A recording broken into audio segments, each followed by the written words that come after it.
接下来的这2位，在《生生不息宝岛季》一开始的时候就想合作，奈何有赛制的规定，所以他们一直只能对望。而今天赛制的调整，让他们可以合作。这2位，一位是张杰，一位是那英。新的杰娜组合诞生了。哦，杰娜组。嘟嘟嘟嘟嘟，相爱没有那么容易。杰哥，娜姐接我上班，就是接你上班的，哎，真不好意思。谁有这样的机会可以接娜姐上班？真没想到。我只会接另外一个娜姐下班。哎呀，娜娜不是去浪，你给娜娜送到浪姐去了。对。娜娜现在去浪姐那边，谁带孩子？我爸妈在，这2天让他们去了，因为我做演唱会，他也在这儿的话，爸妈就过去了，看一看他们，他们也想看。爷爷奶奶肯定是这个时候永远都冲在前头的。那他们听爷爷奶奶的话吗？因为平时听，非常听话，真的太听话了。我觉得我太幸运了，有这么3个天使宝宝。要我说你有福气，3女孩都一定是非常乖的，你没碰着男孩就不错。张氏3姐妹。真是3姐妹，你抱这个不抱那个的话，就挂在你身上，真的跟猴似的，猴挂在我身上，太可爱了。很喜欢这种很简单，跟他们在一起就是喝个下午茶，在那个阳台上坐一坐，聊聊天，散个步。你的性格很温和，然后云淡风轻的，因为我不太喜欢复杂的东西。其实歌手是应该这样，对，你想的越少吧，唱的东西就越干净。怪不得你选这首没那么简单，没那么简单，真的就是解压呀，给大家放松啊。我觉得现在都市里面的人真的太累了，还真是啊，对不对？看这个歌词，我就觉得特别适合我们去，诠释自己也好，或者是这个整个这个现在都市的男女，面对环境挤压带来的很多压力，其实这首歌我们要表达的是什么呢？就是我们想简单一点。我不要那么累。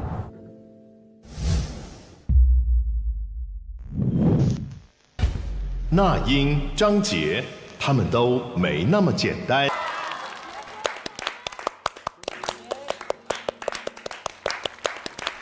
别好听，你俩有很多声音，我都分不清谁是谁，就是你俩特别搭，特别好听，真的。来吧，居然还有歌手问我好不好听，那还用问？太好听了。他们2个今天其实又找了一个共同默契的一个音域，所以呢，我们会听到娜姐非常漂亮的低音，然后呢，也听到杰哥有一些假声的部分跟娜姐的合作起来，有点分不清谁是男生谁是女生。这个 key 对娜姐来说太低了，是吧？有点吃亏，对。其实唱这种低音的东西对我来说不擅长，真的。以前我唱歌一般都低不到 F 的，这个 key，这首歌已经低到 F 了。对，说娜姐也是为了照顾到我说男生出来的那个效果会更好，所以说就保持了这个。我们俩就把这个状态要表达好，因为你不能破坏。谢谢娜姐。干啥？谢谢我。特别棒。好，如果更喜欢哲歌队的张杰，请按1；更喜欢那英队的那英，请按2。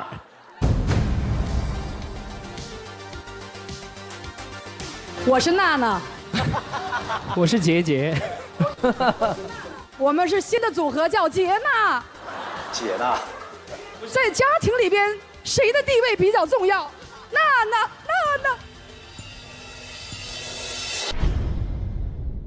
那我们今天还有几首没唱，在这之间呢，我们要引入大家最喜欢的生生不息，请回答你猜的环节。我们请出上一轮的我们的娃娃和辛哲回到舞台。欢迎两位，欢迎来热。我们俩是一家人呢，他们俩是一伙的。是一家人，是一伙人。好，我们马上来看一下这一次的规则，请看 VCR。生生不息，请回答，是你猜，再次升级喽！两岸生活的文化习俗，两岸歌手的奇妙缘分，全在这里。那些真假难辨的奇闻趣事，那些意想不到的奇特经历，究竟是不是真的？你猜，马上登场喽！两队歌手将以队伍为单位猜测故事的真假，猜对一题得1分，猜错不得分。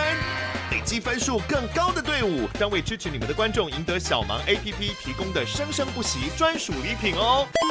好，首先呢，简单的热个身，我们请娜姐，我们英子给我们分享一个她小时候的经历，然后娃娃、杰哥跟辛哲可以猜猜是真是假，好不好？就现在就开始了吗？热身，热身。啊，热身。好的，我先给大家热身一下啊。就是我小的时候经常去我爷爷奶奶家，他们在农村，但在农村呢，我唯一的玩具就是骑猪玩儿。骑猪？骑猪啊？骑猪是什么？就是骑真的猪啊！请问骑猪玩是什么？就骑着猪，哦，就骑在猪上，骑在猪的身上。哦对 ，OK。那你骑猪几分钟？我也想问这个问题，你在猪的身上待骑哦，那好，多少你们俩是时间？一个问题，就是我骑几分钟的猪是吗？骑多久？那就看这猪老不老实。有老实的吗？关键是。请问它多大只？那就要看它是公猪还是母猪。那你那时候几岁？反正我比猪高。我跟你讲，猪很难骑。对呀，不太可能没地方抓哈你一抓它，抓耳朵它就跑。对，假的，假的。假。看来娜姐这题出的太离谱啦，大家都不相信呢。但是台上的2位竟然一致的选择了。3、2、1，好，两队都认为是真的。啊？都是骑猪太离谱了吧？这个也都是真的。其实是真的还是假的呢？其实是真的。哦那对，那对，我的演技这么差吗？不是，你不是说演，你没有演，你很真诚。你们为什么觉得这件事情是真的？因为我小时候也骑过猪，我以为是小概率事件，结果这台上已经2/5人骑了。好吧，为什么他们家的猪都这么乖？原来这个是小时候流行的事情，我没有看到。太酷了，这个什么感觉啊？我也好想骑啊！娜姐的真诚让2位都猜对了，可惜热身题是不计分的哦。让我们一起看看正式赛的表现吧。好，我们现在呢，首先第一题，魏如萱和那英初次见面是在2017年的《中国好声音》，是真的吗？是真的吗？不对，假的，假的。对，娜姐在选魏如萱的时候就说过这句话了，他们没有见过面。她说我要选魏如萱是因为很多那个在另外一台的那个节目的时候，有很多人选她的歌唱。哦，我知道，我刷到过一个视频，娜姐好早以前，她当时跟娃娃2个人在合唱一首歌。那就不是17年了。对对，所以这个应该是错的，不可能是在《好声音》。来吧，可以问他们俩问题。魏如萱，你们在2017年，你来这干嘛？唱歌。唱歌。我们的歌手真的好不适合这个环境，问的问题真的没有在点上。好，这样我知道。OK。周兴哲知道了。来，点来了。对，来了。请问娜姐，2017年那时候是中国好声音的导师吗？我当然是了。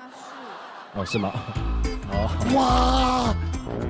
哇 ，Eric， 你这真是问君一句话如问一句话呢。你知道我在中国好声音年我都得在乎。那我来问好了，娃娃，你第一次见到娜姐的时候，有跟她多近距离的接触？嗨，就这样而已。哦，就这样。哦，假的。他不是这种，娃娃不是这种性格的人。不是。那如果是好声音，你是学员，他是导师的话，你不可能对他嗨。但那个时候不让导师跟学员见面，不让见。那你怎么嗨的？他因为我们用一个化妆间通道啊，然后然后所有的那个导演监管都会让他们赶快走。忽悠。来吧，2位商量一下，做一个决定好不好？来。好想告诉他们。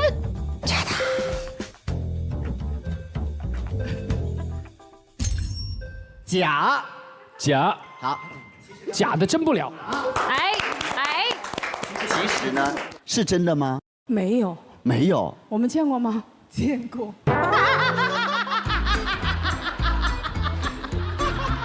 那颖自己都不记得，娜姐忘了。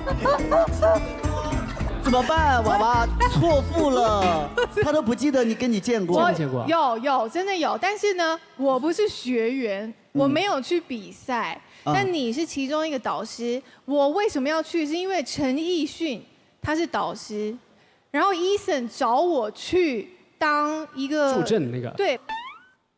天哪，我怎么不记得有你出现呢？没事没事，就知道你们记忆力是这种水平。我们有 VCR 为证，好不好？有是不是？有。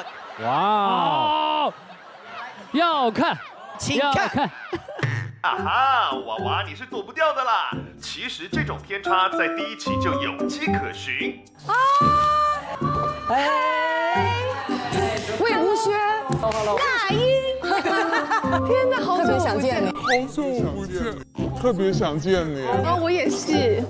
在娜姐的记忆中，两人初次见面是在这个场合。我一直觉得这个人很好奇，我非要见他，我终于有机会见到你了。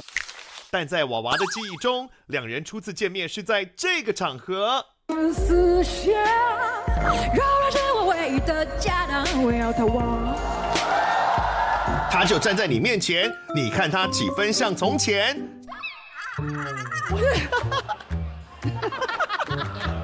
哦，有见过。真的假的？真的。慌了，娜姐慌了！但你们以为这样就结束了吗？因为爱情真正的初次见面，还要追溯到13年前。这个也是创作人呐。真的假的？啊，就是这个，好年轻啊！哇哦，娜姐和娃娃，你们现在是怎样的心情？你长那个样子吗？哇，你好百变哦，百变哎！今天这个节目让我们真的太尴尬了，唤起了我很尴尬的回忆。我真不知道我知道那里边有是不是有郭采洁呀？对。我觉得更尴尬的是，你记得郭采洁，却不记得魏如萱。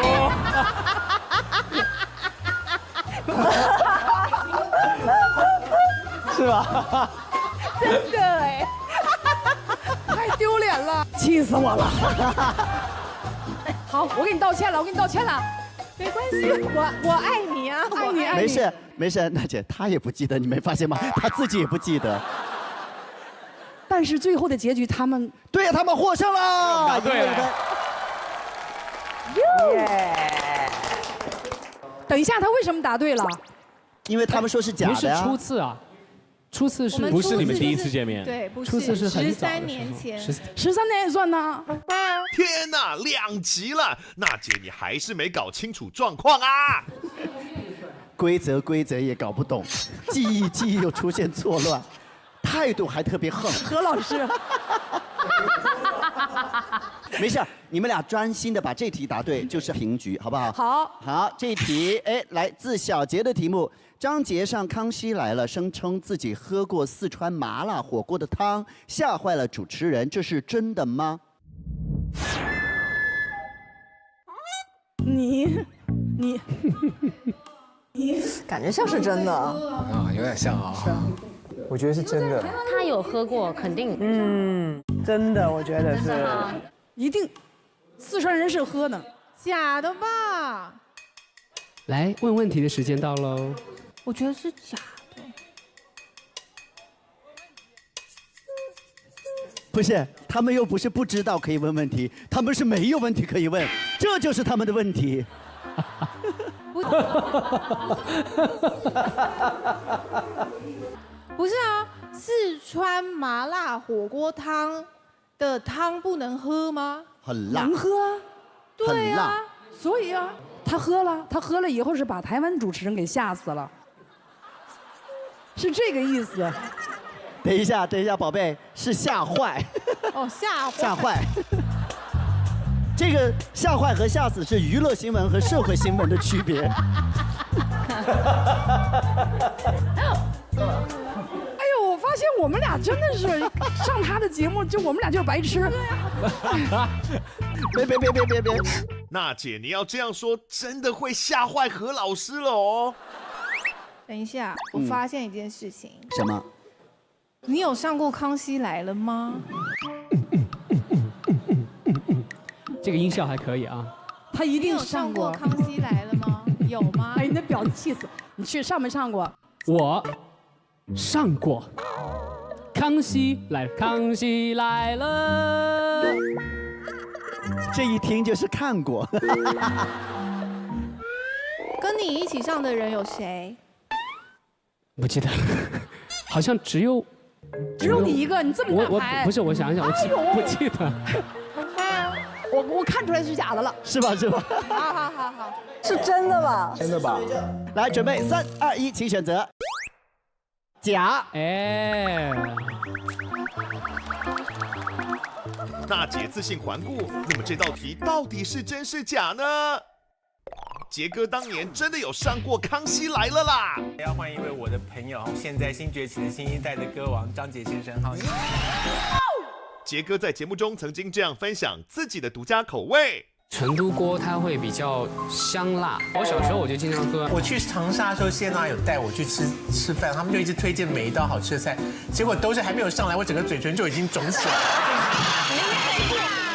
杰哥你太狠啦！不知道麻辣火锅汤喝起来是什么感觉呢？所以是真的。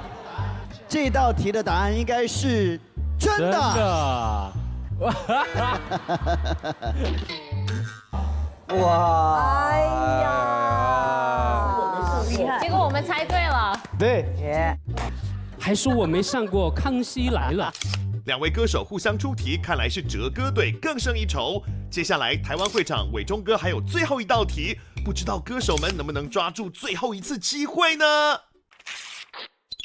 王伟忠第一次回北京的时候，最想见的人是崔健，请问是真的还是假的？这次娃娃学聪明啦，抢先发问。那伟忠哥可以唱《花房姑娘》一句吗？花堂姑娘啊，房子的房。我听过这个歌，这个完了，这是什么歌？我曾经问个不休，好像是这样子。我曾经问个不休，你何时等我走？我有好朋友，他一提醒我就懂了。对，果然是不前不后，很好的配合。Yes。两位大哥唱得不错，但这是一无所有啊。刚才他们俩是想玩一个双簧吗？假的。假的。可以了吧？不要怀疑长辈。虽然这题他答得力不从心，但似乎还有其他的凭据呢。这是1987年台湾同胞回大陆时候的纪念邮戳，这是很特别的。回来的时候才能去这个邮局盖，才有这个邮戳。我有这个。好，再来，我们是1987年的年底啊，两岸开放探亲，台湾媒体呢那个时候已经采访了崔健，在那个时候我就有听过崔健的名字。就说摇滚很厉害，能够还红布在脸上，哇，真的很好奇。然后崔健有个演唱会，7月的时候我要回大陆探亲，好，这个时候呢又听说了啊，然后人家还给我听了一下录音带，哎呦，我说这个声音啊有力量啊，我说我去了之后一定要看崔健。伟忠哥这番输出后，再看看歌手们的判断是。好，两边都说是真的。我们有揭晓短片，来，请看。80年代，唱着一无所有的崔健红遍大江南北，受到万千宠爱。身在台湾的伟忠哥也不例外。而其大胆敢唱崔健的歌曲。我1988年到北京，我想看的人除了我姥姥，我就想看崔健。真的真的，那是有前提的。他最想见的人当然是姥姥啦。除了我姥姥，4个人都懵了。姥姥才是最想见的。对嘛？但是我们没有得分啊！哎呀，哇塞，这个题目陷阱也对啊，这个陷阱对啊。 1987年台湾开放到大陆探亲，能申请到回乡的机会可是十分难得呢。回乡见姥姥的经历，想必十分难忘。我们一起来听伟忠哥分享吧。这怎么猜啊？这个事儿啊，这个35年前了。我从小对我姥姥就是一张发黄的照片，然后我7月就从新加坡飞到北京，然后我自己就到了这个左家庄，我就看那个地址就走上去，到了那个3楼敲门，一敲门，里面就有个声音说谁呀？我妈讲话，说谁呀？我妈已经跟姥姥见了1个礼拜了，我说儿子，然后里面就没有声音了，然后门就打开，探出一个头，就是我大舅，我一看就是我大舅。跟我台湾的哥哥长得一模一样，就是我舅舅看起来比较瘦，然后我大舅说伟忠，那声音都在抖。后来打开门，就看到我妈就在我姥姥那炕旁边，我姥姥就在那炕上面，我妈就叫我来，我就走了。哎，就这么短距离啊，从这儿到 camera 那边就不到10公尺，真的走2步就跪地上，那个很奇怪的一个，我就往前爬。那大家都傻了，我头都昏了。我那时候才几岁啊，30岁，我头是昏的，我跟高血压一样。爬到炕前，我妈就哭，全部人都哭。我姥姥就在炕上，我姥姥那时候有点中风了，就一直拍腿，全户人了。全户人什么意思？后来我问我妈，就说我们现在亲人都见面了，没有什么好求的了，大家都很好了。全户人就一直拍腿不讲话，就叫全户人了，全户人就像姥姥就这样子。哎呦，那个我们经历这个时代，看到这些事情，那个感触真是很多，很难。这个回忆怎么讲啊？怎么说啊？